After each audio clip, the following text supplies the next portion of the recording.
Olá, galerinha da Monsenhor Valdir Lopes de Castro. Aqui quem fala é o Fernando Abreu para mais uma aula de filosofia. Dessa vez nós iremos falar sobre ética e moral no período medieval, moderno e também um pouquinho do período contemporâneo, que é apresentado no livro de vocês, no capítulo que nós estamos estudando, baseado nas teorias éticas, abordando a cronologia da sua existência. Lembrando que este mesmo conteúdo já foi abordado no primeiro ano do ensino médio, o que é ética, o que é moral. Nós fizemos essas revisões no nosso último vídeo, certo? Nós iremos começar com as questões éticas medievais. Neste primeiro momento, nós estamos visualizando aí a primeira forma de reflexão no período medieval, na Europa Ocidental. As concepções éticas medievais elas foram propostas após a queda do Império Romano do Ocidente, no século V, enfacelado em inúmeros reinos bárbaros. A Igreja Católica surgiu como um elemento agregador das diferenças, ao difundir a mesma fé cristã nos diversos países que se construíram. Certo, gente? As teorias estoicas, que vai ser aí um dos seus princípios, foram bem aceitas pelo cristianismo, que vai ser a religião oficial da época, empolgadas do materialismo. Eu não sei se vocês lembram, mas no nosso último vídeo nós falamos sobre as teorias éticas helenísticas, e uma das escolas vai ser a escola estoica. O estoicismo ele vai proporcionar aí a arte de viver bem, a ataraxia, ao negar as formas materiais, tá certo? Ainda nessa época, no caso, o período medieval do Império Romano, e fecundaram as ideias ascéticas do Império Medieval, certo? Então, este vai ser um período em que vai surgir tanto este pensamento ético, que está sendo exposto no slide, e também a outra que virá no próximo slide. A ética patrística, como também nós já vimos lá no primeiro ano do ensino médio, vai ser uma ética que vai trazer uma consolidação do papel da Igreja na filosofia, na Igreja Católica Apostólica Romana. O nome patrística vem especificamente do nome padre. Nós tivemos aí essa ascensão da Igreja Católica no finalzinho do Império Romano para o início da Idade Medieval na Europa. E um dos seus principais representantes vai ser Santo Agostinho, né? Agostinho, bispo de Hipona, como está aí também no slide. Ela vai propagar o cristianismo a partir de reflexões platônicas. As reflexões platônicas elas vão ser uma base para as concepções patrísticas, principalmente as questões de reflexões do mundo sensível, do mundo inteligível, que vai aí ter uma nova denominação, que no caso seria o mundo, né? O mundo e o divino. O ideal mundano e o ideal divino. A filosofia virou uma forma de explicar a espiritualidade. Ela vai ser uma muleta para a religiosidade durante esses 10 séculos. O teocentrismo tornou aí isto possível, né? A religião ela vai ser o centro de todos os aspectos existentes na realidade, até mesmo as reflexões humanas. Ok? Aí nós temos no próximo slide as teorias de Tomás de Aquino, a ética escolástica. A filosofia escolástica ela vai surgir na segunda metade da Idade Média. Ela vem a surgir com Tomás de Aquino, com o enfraquecimento da Igreja Católica Apostólica Romana, por volta do século XIII, mais ou menos. Destacou-se um monge beneditino, Tomás de Aquino, expoente da escolástica, tendo produzido uma obra ampla com destaque para a Suma Teologia. Ele vai se basear nas questões aristotélicas, nessa tentativa de entender quem é Deus, qual é a causa de Deus existir, qual é a causa das coisas existirem. O teocentrismo ele vai começar a perder forças a Igreja Católica Apostólica Romana vai perder forças. Ele vai ter aí como princípio a Ética Nicômaca, uma das principais obras que também nós estudamos aqui, a questão do justo meio, a procura da felicidade, a eudaimonia. Então nós temos essas duas formas de éticas existentes no período medieval. A ética patrística, que foi citado no slide anterior, e a ética escolástica. Todas essas duas formas de filosofia já foram estudadas no primeiro ano do ensino médio, citadas de forma introdutória, certo? Bem, gente, nós iremos entrar agora no pensamento moderno. Nosso primeiro autor vai ser David Hume. Ele vai trazer aí uma forma de encarar a forma tradicional da filosofia de forma bem distinta, priorizava o papel da razão na contenção das paixões, como foi enfático ao dizer que a razão não fundamenta a moral, pois esse é o papel do sentimento. David Hume ele vai ser empirista, então por isso mesmo que ele vai se desprender das questões da razão. Para ele, são as paixões que determinam a vontade, certo, gente? Por isso, os atos morais dizem respeito a sentimentos de aprovação ou desaprovação de nossos atos, e as sensações de agrado e prazer ou de dor e remorso que deles resultam.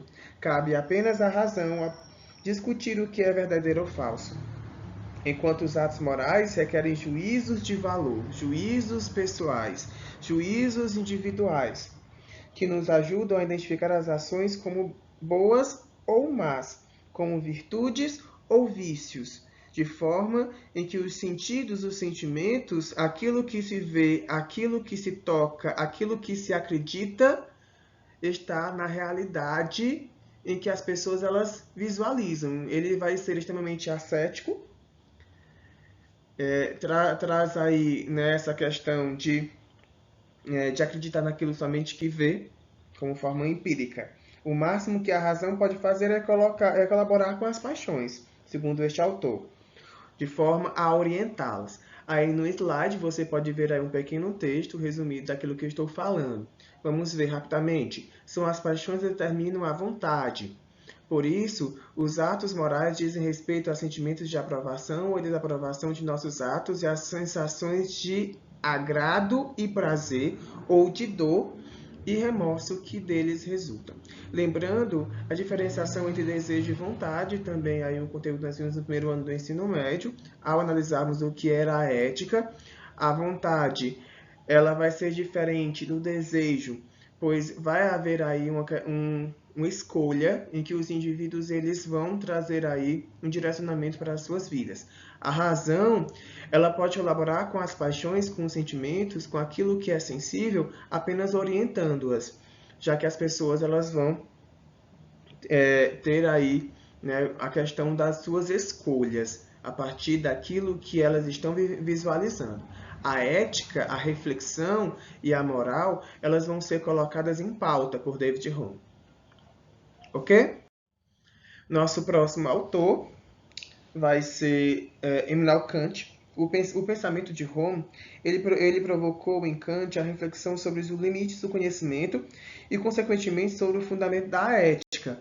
Por isso mesmo que ele vai trazer essas questões que estão aí no seu slide. Ele vai ser iluminista, ele vai trazer aí um pensamento empírico na filosofia moderna, vai trazer os pensamentos relacionados às questões do conhecimento, dos valores e da moral, pois extrai o melhor das normas e das ações. É algo universal, verdadeiro e provocado pelas experiências úteis na nossa vida. Em uma das suas obras, Crítica da Razão Prática, Kant ele proporciona um entendimento da razão pura, que se ocupa apenas das ideias. A razão prática volta-se para a ação moral, que recorre da capacidade humana de agir mediante ato de vontade e autodeterminação. Assim, gente, Kant se justifica, dizendo que tive de suprimir o saber para encontrar lugar para a fé, para os sentidos, certo? Para suas teorias, ele desenvolve aí essa questão de educar as formas morais, pois podem ser dele inclinações das paixões, da mesma forma que a razão ela deve ser suprimida. Especificamente, ele vai trazer aí a tentativa de explicar a partir do imperativo, o que deve ser feito a partir do dever ou a partir dos benefícios que esses deveres morais eles proporcionam ao homem. O ser humano ele precisa de princípios, segundo Kant, que são dados pela consciência da moral. Analisando esses princípios, Kant recorreu ao conceito de imperativo, que é isso que está nessa terceira pontuação. Na linguagem comum, o imperativo pode ser entendido como um mandamento, uma ordem qualquer. Como, por exemplo, faça, retire-se. É isso que é o imperativo. Ou então, como algo que se impõe, um dever, respeitar as pessoas é o imperativo para mim. Algo que pode até determinar essas duas formas de imperativos que está no seu slide. O imperativo hipotético e o imperativo categórico. O imperativo hipotético, ela vai ser uma forma de ordem, uma ação com meio de alcançar qualquer outra coisa que se queira, ou seja, a ação é boa porque possibilita alcançar outra coisa além dela. Então, trata-se de um agir em vista a um benefício futuro. Como, por exemplo, seja bom se quiser ser amado, ou estude se quiser passar em um vestibular, não roube se não quiser ir à prisão, enfim, certo? Esses são alguns exemplos básicos do imperativo hipotético. Aí nós temos a outra forma de imperativo, que é o imperativo categórico, no qual vai trazer aí uma visão de uma ação necessária por si mesmo, sem nenhuma forma de benefício, ou seja, a ação é boa em si e não por ser como objetivo outras coisas. Portanto, é assim chamado por ser incondicionado, absoluto, voltado para a realização da ação, tendo em vista o dever, como está aí no seu slide, tá bom? Seja bom, por exemplo, só por ser. Ou então estude, pois estudar é bom. Não roube, não minta. São princípios básicos de valores que vai ser aí o imperativo categórico de Kant. Para Kant, a vontade humana é verdadeiramente moral, apenas quando regida por imperativos categóricos. Tá bom? Então, nós temos aí essas duas formas de imperativos, nós temos aí essa forma de conter as paixões e, ao mesmo tempo, a razão, trazendo aí um equilíbrio nas questões de análise morais em relação a Kant. Certo? Gente, outro autor também que nós já vimos aqui, né, na disciplina de filosofia no primeiro ano do ensino médio foi Friedrich Nietzsche. Friedrich Nietzsche, ele vai trazer aí uma análise da historicidade dos valores, da ética, que ele vai determinar como genealogia. Ele orientou-se no sentido de recuperar as forças vitais, instintivas, subjugadas pela razão durante séculos. Nietzsche considera que os valores não existiram desde sempre, mas foram criados criando esse método de investigação sobre a origem delas. Isso seria a genealogia. Os valores bem e mal são construções históricas, são construções humanas. A moral é uma construção social. Portanto, as pessoas devem perceber que bem e mal são construções humanas. Pela genealogia, Nietzsche descobre que os instintos vitais foram submetidos à degeneração, denunciar a falsa moral, decadente de rebanho e escravos, cujos valores seriam a bondade, a humanidade, a piedade e o amor ao próximo. Aí Nietzsche ele faz uma crítica de como as questões morais elas foram se perdendo em seus princípios, em princípios humanos. No tanto que ele vai até mesmo identificar a distinção entre moral do escravo e moral do senhor. A moral do escravo, ela vai ser uma moral que consiste na tentativa de subjugação dos instintos pela razão. Ela vai ser uma negação dos valores vitais e resulta na passividade, Na procura da paz e do repouso, o indivíduo se enfraquece e sua potência diminui. A conduta humana orienta pelo ideal ascético. Tá certo? Aquilo que não precisa existir não precisa estar na realidade, na existência da realidade para aparecer nas formas racionais. Torna-se vítima do ressentimento e da má consciência, o sentimento de culpa.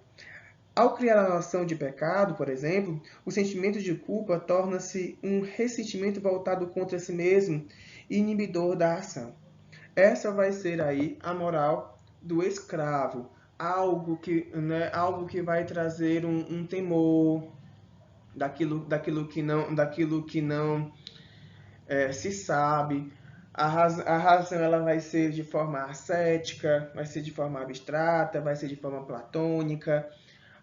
A comodidade do raciocínio vai fazer com que as pessoas elas se tornem bem mais controláveis, podemos dizer assim, pelas regras criadas por pequenos grupos. Já a moral dos senhores, que também está sendo citada aí, colocada até mesmo em negrito, ela vai se fundar na capacidade de criação, de invenção, cujo resultado é a alegria, a consequência da afirmação da potência humana. O indivíduo que consegue se superar é o que atingiu o além do homem, aquilo que o homem ele vem a construir em sua realidade de forma conformista. Então, a moral do Senhor ela vai trazer uma reflexão a mais. É aquela que reabilita os valores para desprezar os que os diminuem e criam outros que tenham compromisso com a vida. Certo? Então, a moral do Senhor, dos senhores, ela vai trazer aí uma nova estabilidade nas questões da moral, vai trazer o questionamento, as modificações, a transformação, a racionalização de forma cética e de forma metafísica também. A vontade, né, de Nietzsche é destacar uma forma de filosofia nihilista, no qual a moral é uma forma decadente dos valores tradicionais, que acomodaram o ser humano da mediocridade uniformizadora. Ele vai trazer, né, uma forma de pensar além da caixa, de forma resumida, certo? O nosso próximo autor vai ser um dos seguidores de Edmund Husserl e também um dos correspondentes da fenomenologia, que vai ter aí também uma forma bem específica, né, dentro da fenomenologia, que é uma das correntes filosóficas modernas, contemporâneas, de forma hermenêutica interpretativa, que é Heidegger. A ética de Martin Heidegger ela vai criticar o dualismo presente na filosofia tradicional desde Platão e reinterpreta a metafísica ao retomar o conceito de ser no horizonte do tempo. Aqui nós temos um cenário da filosofia que traz uma forma de análise da crítica da razão. O racionalismo que veio a ser criado no período moderno vai ser contestado, e da mesma forma, a metafísica que foi contestada no período moderno, ela vai ser refeita. A fenomenologia vai ser aí um dos seus princípios, como eu já disse no slide anterior, no qual o Design, ou como ele diz, ser aí, é um ser lançado no mundo, né? O ser humano é um ser lançado no mundo. No entanto, o ser humano não se reduz a uma coisa. Por isso mesmo, ele distingue na existência humana dois aspectos inesperáveis. No caso, seria a faticidade e a transcendência, que está sendo marcada aí no seu slide. O que seria a faticidade? Ela vai ser um conjunto de determinações humanas. Encontramos-nos no mundo possuindo um corpo com determinadas características psicológicas. Pertencemos a uma família, a um grupo social, estamos situados em um tempo e espaço que não escolhemos.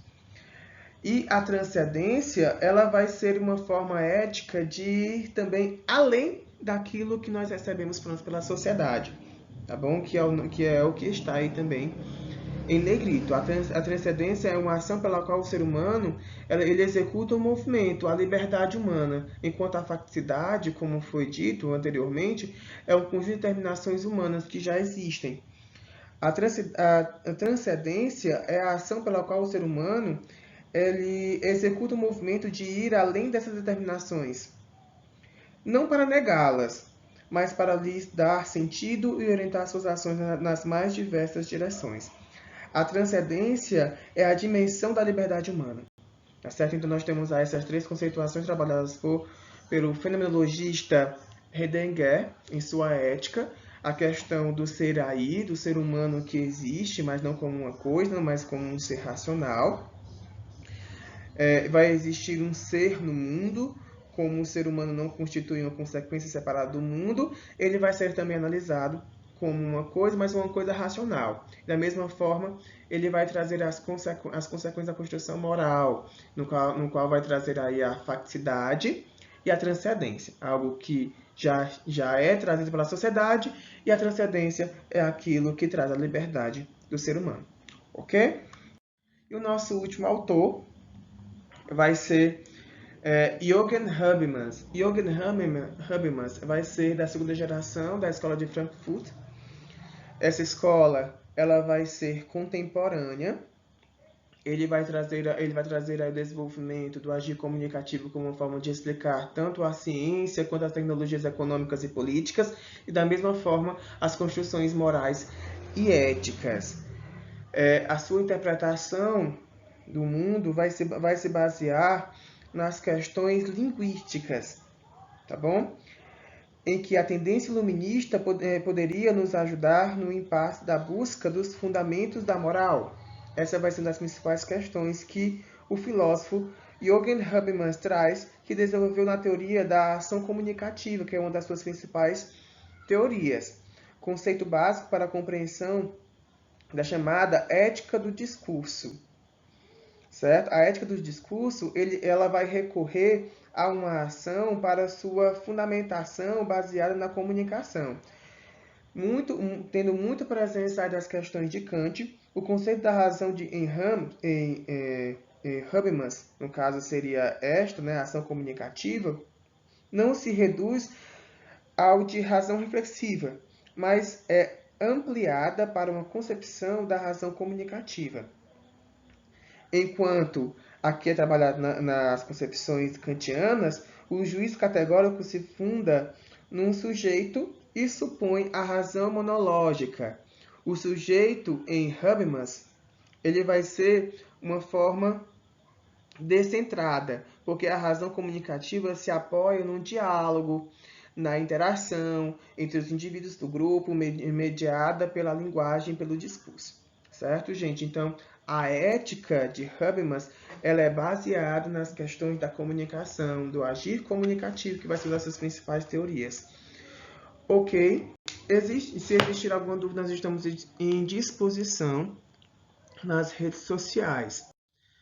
Para finalizar o nosso slide, eu gostaria de agradecer aí a disponibilidade de vocês de estarem me ouvindo nestas nossas aulas online. Este é o nosso último conteúdo do capítulo que fala sobre a cronologia ética.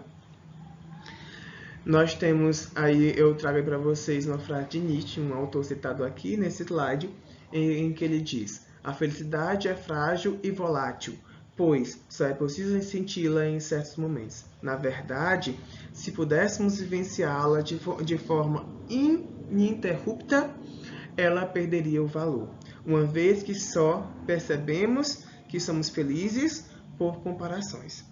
Certo? Então, esse é um pensamento do autor contemporâneo Nietzsche, Friedrich Nietzsche. E eu espero que vocês tenham gostado. Se vocês gostarem, por favor, visualizem, coloquem aí o seu like. E a gente se vê por aí, tá certo? Então, tchau, tchau e até logo!